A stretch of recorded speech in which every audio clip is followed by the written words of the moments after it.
E começamos o programa falando sobre as eleições no Guarani. O repórter Breno Beretta acompanhou tudo e traz as últimas informações.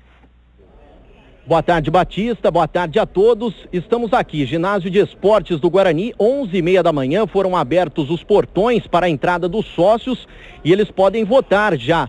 Pelos lados da situação, o atual presidente Leonel Martins de Oliveira na chapa Sempre Guarani, e pelos lados da oposição, o candidato é Orley Sena, com a chapa Mude Já. Presidente do Conselho Deliberativo, doutor José Carlos Sicoli, está por aqui.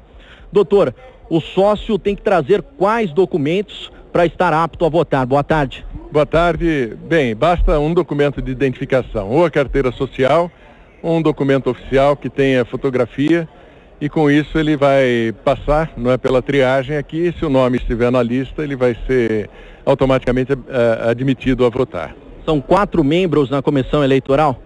A comissão é presidida pelo Conselho Deliberativo e integrada por outros 4 conselheiros que realizaram todo o trabalho de preparação das eleições. Agora, a presidência dos trabalhos da Assembleia é por um associado que foi indicado pela Assembleia. Quantos sócios hoje estão aptos a votarem?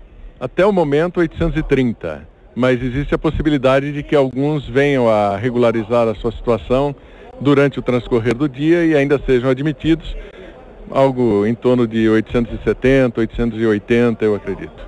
Obrigado. O presidente do Conselho Deliberativo, doutor José Carlos Sicoli, estará acompanhando todo o processo de votação. A votação se encerra às 7h30 da noite e logo na sequência a apuração dos votos para saber quem será o novo presidente do Guarani. Volto com você, Batista. Agora, retirar a imprensa do local de votação não tem sentido. Isso aí está muito mais para uma ação de ditador ou coisa parecida. Está errado o presidente. Daqui a pouco, todo o noticiário do Guarani, que enfrenta hoje a equipe do Palmeiras B, partida marcada para as 9 da noite. O jogo foi transferido para este horário devido às eleições do Guarani, que vão até às 19h30.